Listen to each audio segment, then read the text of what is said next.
Welcome back to the Aussie Shed, ladies and gentlemen. I've bowed to the pressure.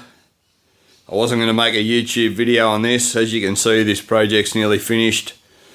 But a lot of my friends have been saying, why didn't you put it on YouTube? Why don't you put it on YouTube? Short answer is, there's plenty of people out there working the wood, making tables and such like. And, you know, I just didn't think it was necessary. But, that being said, just a sort of a quick overview of what I've done here. Obviously the thing's nearly finished. And what this is, folks, it's a new dining table for Mrs. Aussie Shed. Our dining rooms are kind of a long, skinny configuration, and Mrs. Aussie Shed's been looking for a table to suit the room for a long time. She couldn't find one. So about 18 months ago, I bowed to the pressure and agreed to make something. So it's designed to suit 6 to 8 people on the side, no seating on the end, hence where the legs are. We'll have a bit more look over it in a minute. It's a TIG welded steel frame with powder coated legs, epoxy coated base platform, sheet of plywood over the top, and then it's been finished off with a nice Australian hardwood called spotted gum. Now, we'll just walk around and have a bit of a look. So you can see the design of the top here. It's got a surround around it, like a 5-inch surround that's all mitered in the corners. You know, a few pieces in there, a bit of a big diamond in the middle. Same deal on the other end here. Not a bad looking thing. So what it is, folks, it's basic spotted gum decking that I got from the local timber merchant. And I got them to run the decking through their thicknesser to take off the rounded edge. You can see there's your typical decking's got a rounded edge on it. So it dropped about 3mm off the thickness. And I think it's about 90 by or 87 by 17 or something now. Just to get a nice square edge to be able to build a nice sort of a flat top out of. That being said, to fit up the boards, if you know anything about working the wood, it requires quite a lot of hand fitting, hand planing, back planing a lot of the edges to get them to fit up properly. And as you can see, there are no straight cuts anywhere on the table, it's all 45s. So the construction of this table, like I say, it's a piece of marine ply underneath this top, 20mm marine ply, and it's fixed to the steel frame, and then the timber is bonded to the plywood top with a polyurethane adhesive that comes in a big sausage. So basically it's been done like you would a parquetry floor, like a parquetry dance floor kind of thing. So you just put down a bed with a notched trowel of glue and fit the pieces into it. So what you do obviously is you build the whole thing dry initially, tune up all your cuts, get everything perfect, redo a heap of stuff, because it's really hard to get this level of neatness straight off the tools I have in particular, because my woodworking tools aren't that great. So yeah, quite a lot of fettling is involved, and once you know you've got it all right, then you can start laying your bed down and start gluing it down. Basically, it's been done in sections.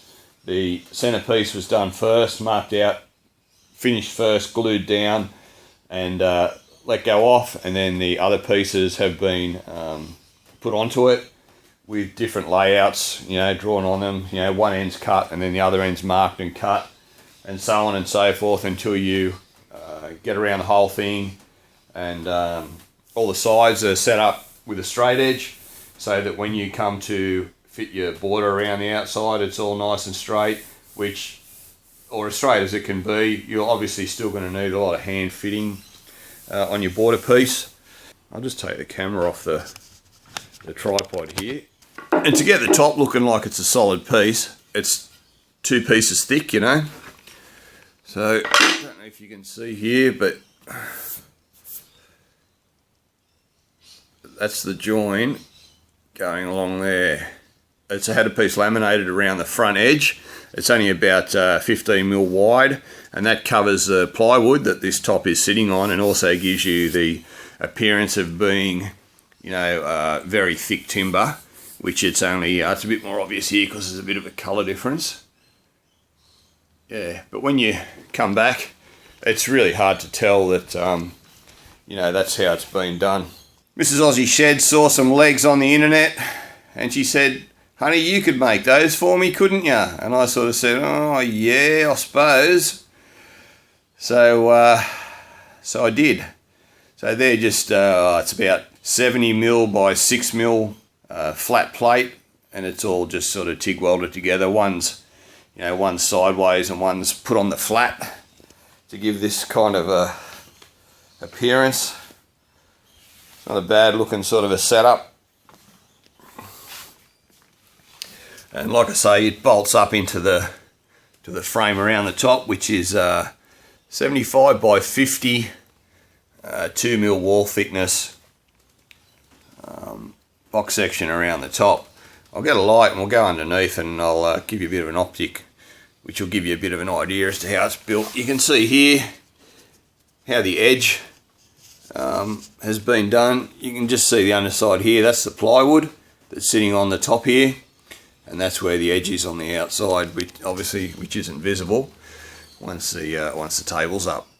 I'll grab a light underneath and we'll go under and have a bit of a look. So here we are underneath. This is how the legs attach. There's 4 12mm high tensile bolts on each side. I've welded this extra piece in along the front here. It's the same stuff, it's just been rolled over on its side.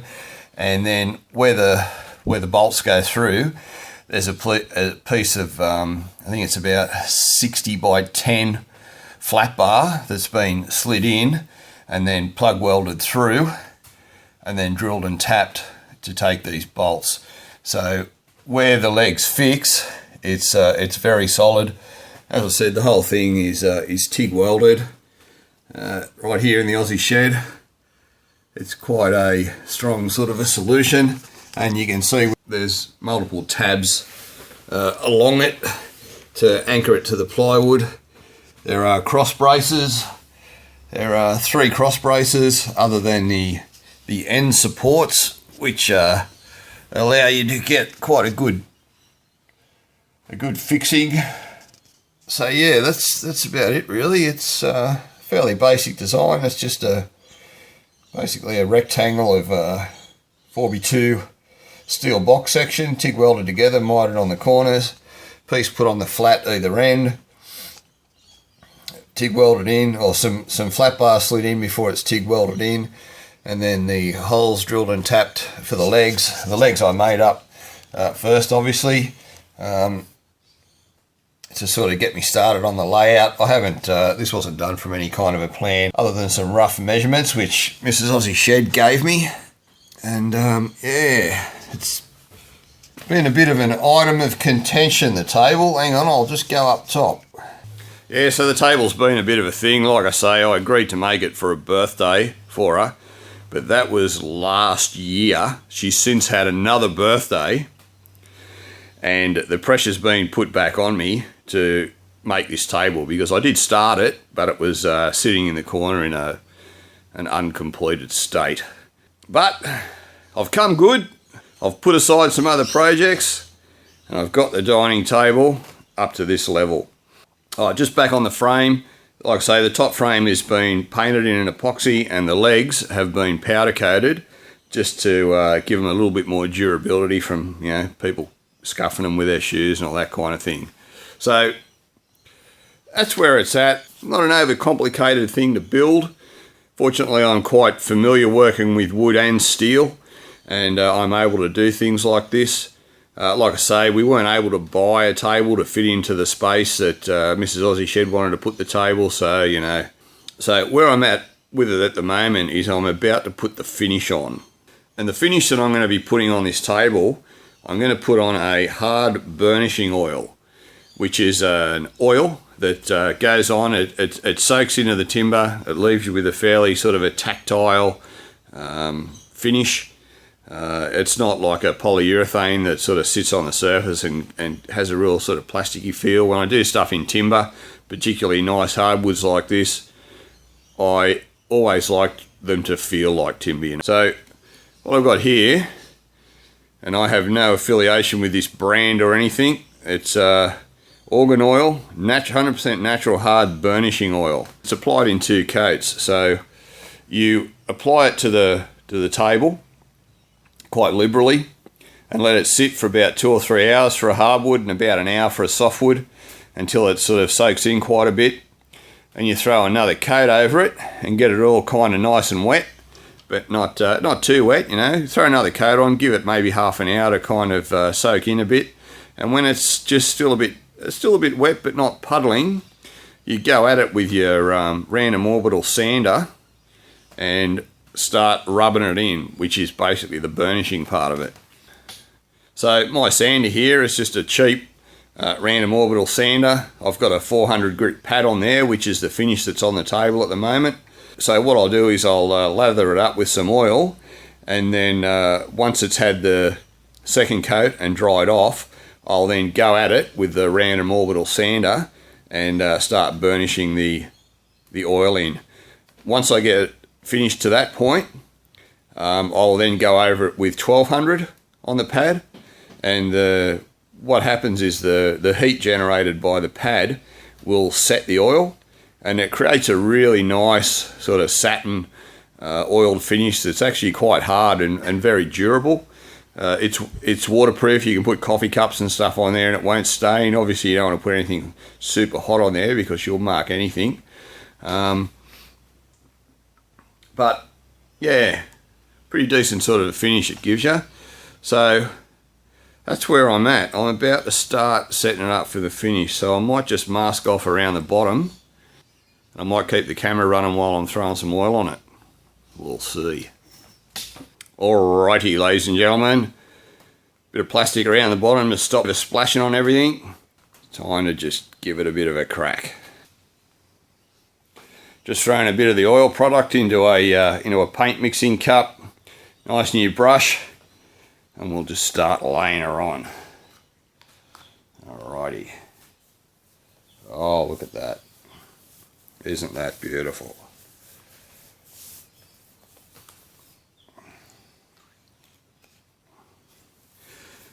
Another benefit of this product is you don't have to worry too much about things like sawdust and stuff like that, because you actually use your own sawdust as a grain filler in the burnishing process. So what happens is when you start burnishing and start running the orbital sander on it, it actually creates a bit of a slurry with the oil and starts filling up all the grain, and any cracks that you've got, any gaps or anything like that in the timber will just be filled up with the oil product.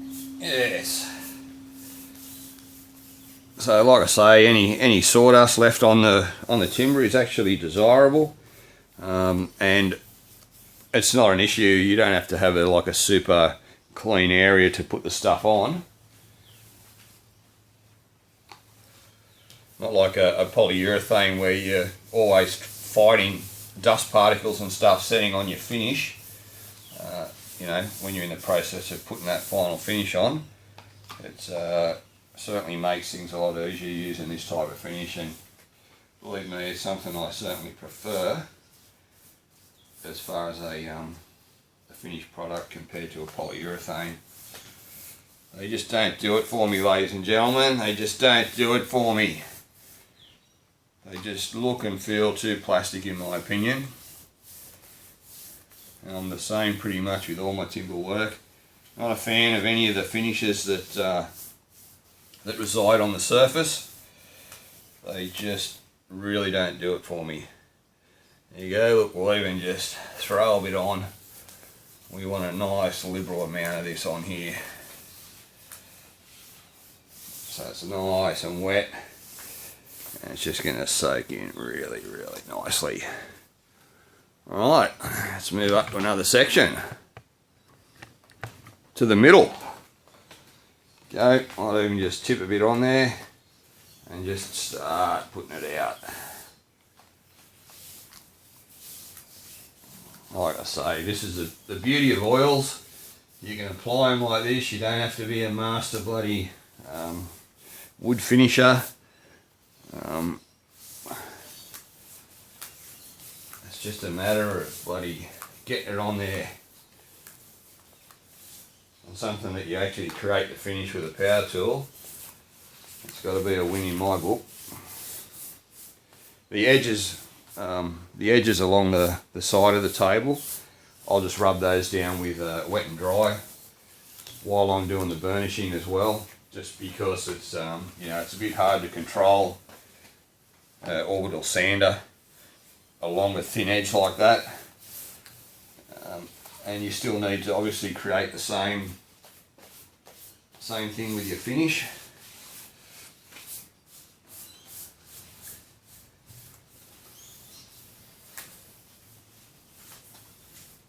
Yes, just brush him out a bit, get it a bit even, then we'll move on to the next bit.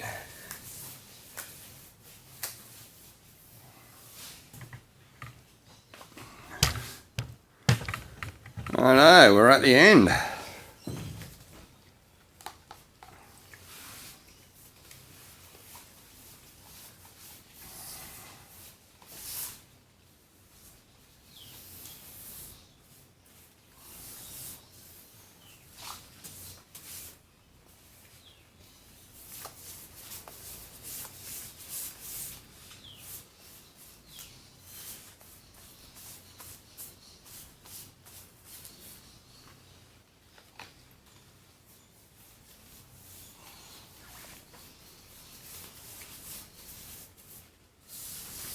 Very nice.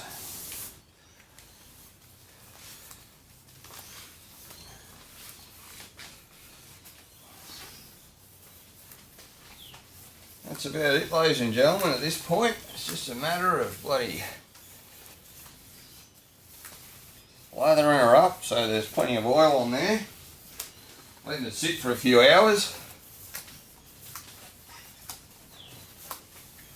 and Bob's your uncle. She's looking pretty bloody good. I'll just throw a little bit more on there, just sort of spread it around, just to get me a real nice wet coat. It's going to not disappear in the time that it takes for it to dry. I'll periodically come back and have a bit of a look, because you don't want this drying in between coats.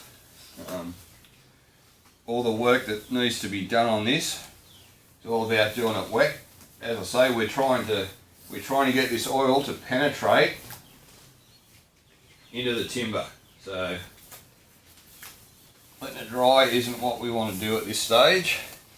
Of course, we want to burnish it, which is part of the drying process.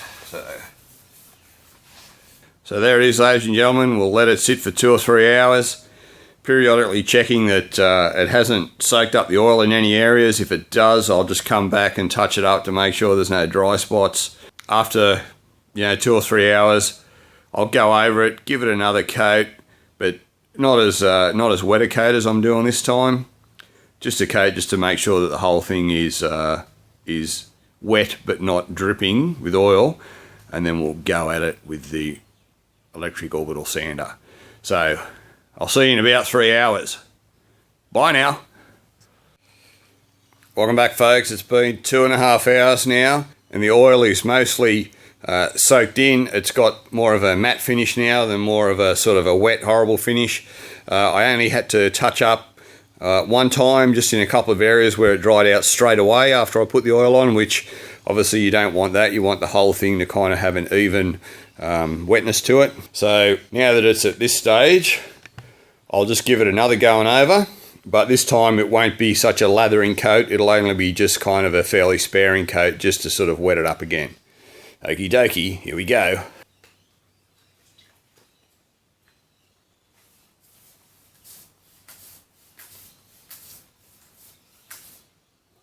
Basically with this coat, you just apply it like you would a lacquer, more so than an oil, which was the first one was put on very heavily. So here we're just trying to get a nice sort of thin, even wetness to it again. So yeah, not too thick, but it also does have to be wet.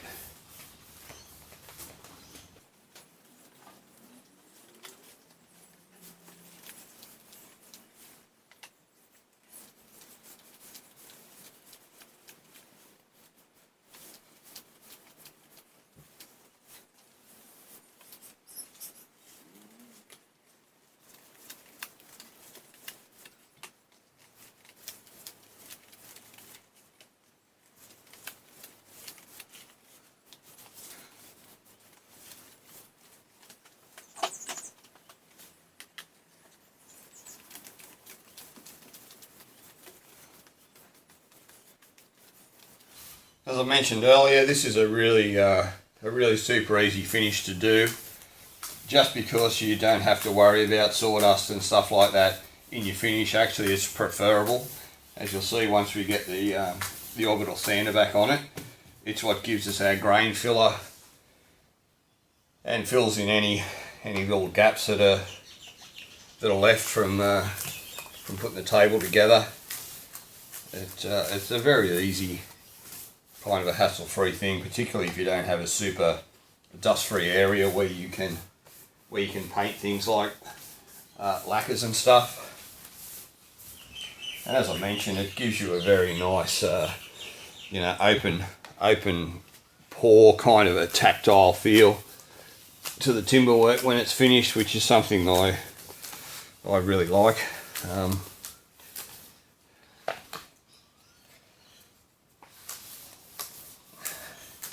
I'm sure I'm not alone in that regard. These modern polyurethane finishes, they just don't do anything for me. Not on nice timber work. Yeah, on crap that you want to kind of cover up and just put something really durable on.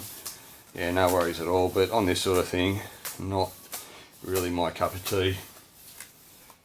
This sort of finish is food safe and everything as well. It's ideally what you use on high-end timber bench tops and high-end tables like this, food preparation surfaces, etc. So yeah, it's really the ideal thing for this. All right, so we'll let that sit now for probably 30 minutes, I'd say, and then I'll come back and we'll go at it with a power sander. All right, so about an hour's passed now after that second coat. I'm just going to rip around the outside. This is just some 600 wet and dry. The oil is still, the table's still quite slippery. The oil's still oily. So what I'll do is I'll whip around the outside edge by hand with some 600 wet and dry, and then I'll start on the top.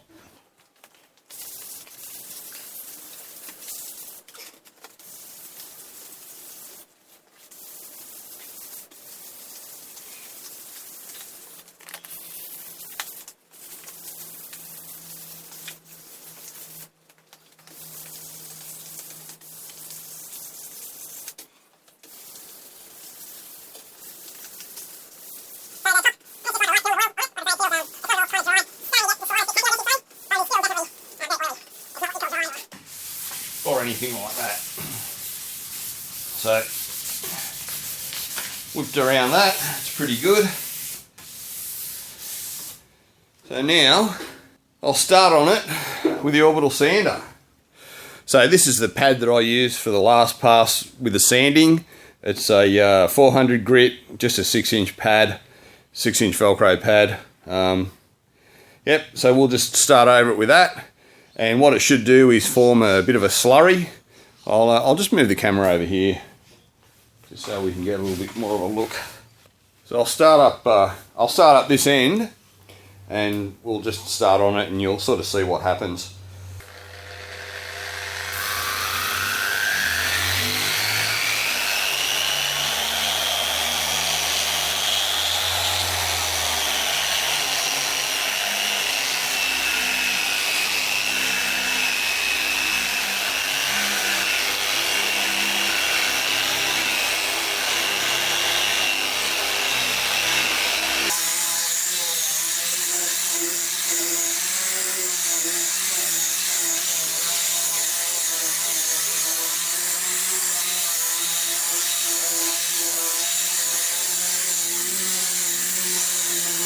So what it's doing is just working that oil right into the grain.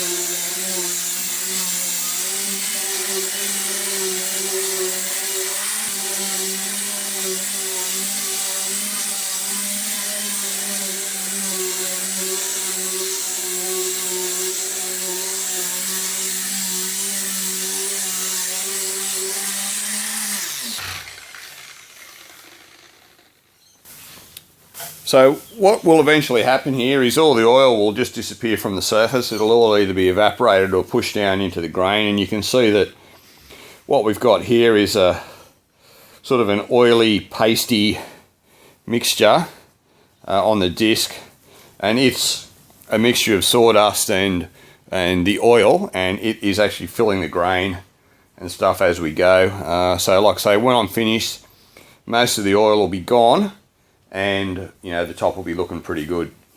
So I'll go back at it for a bit.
So most of the oil's now gone from the surface. You can see it doesn't feel that slippery anymore. It's just got sort of a light coat of oil. I'll just drop this off the mount just to try and give you a bit of an idea. It's very smooth, and the oil's been pushed right down into the grain. You know, it's a little bit blotchy and patchy just because there's areas with a little bit more oil. So I'll just whip over it now with some paper towel and just get rid of all of the excess oil that's sitting on there. Just to give us what we need for our next run. So you just want to get rid of any areas where there's oil sitting on the surface. You can feel it quite easily when you run the paper over. It'll tend to stick and be grippy where there's oil on it, and you can see it quite easily as well.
Alright, so we've got a fairly even satin finish now.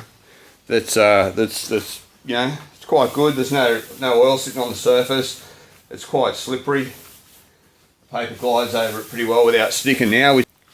Sorry folks, the goddamn camera cut off without me even knowing. So what I just did was I repeated the whole process again with a 1200 pad on the machine here. I just went over it a couple of times, forward and backwards, and then diagonally. You can see it's a 1200, and that what that does is that really evens the surface up and gives you that really nice kind of an even satin finish. So what I'm going to do now, I'm just going to whip around the edges with just a piece of 1500 in my hand, and just go back around this very outside edge in the corners there, just to make sure that it's the same, you know, so that all the oil is gone or rubbed in, burnished in, and we've just got that same feel and same evenness that we have now on the top. On the sides, you can see because of the design of the legs, they actually have a bit of flex in them, so the table has a little bit of fore and aft movement in this direction. It doesn't move this way, but that way it moves a little bit. So I'm probably going to put some stainless steel wire strainers running back from the center of each leg up to the middle of the table with tensioners on them. We'll see. The wife doesn't want me to do it. She likes it the way it is, but I'm not happy with it rocking a bit. If you're trying to cut a steak on there and the table starts wobbling around, it's just going to give you the shits. So yeah, if you notice it moving around a bit when I'm sanding, that's the issue. But it's nothing that we can't get over.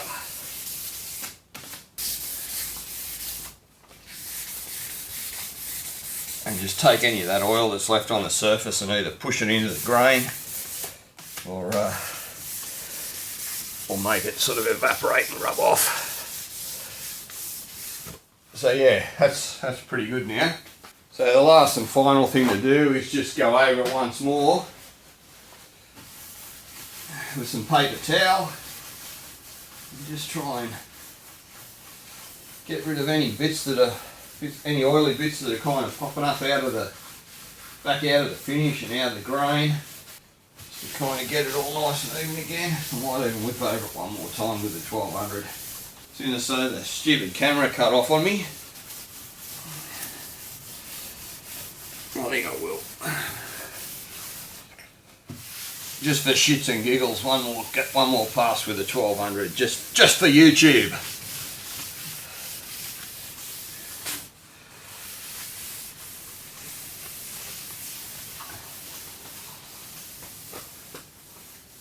Alrighty, yep. Camera's still on this time. Woo! Killing it. Righto, 1200.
final wipe over with a bit of paper towel,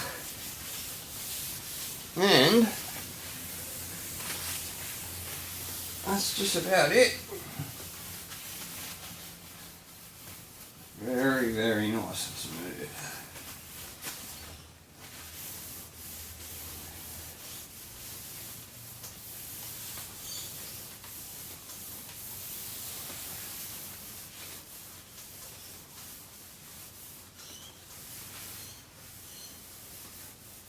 See, the oil just wants to sort of start pushing up out of the timber a little bit, like you see a little sort of slightly damp patches form in places where it's been pushed right into the grain, and it's just sort of releasing itself a little bit as the machine was going over. But what will happen over the next few days is that it'll all sort of outgas, and all that residue will just go back into the timber and disappear. So basically what's going to happen now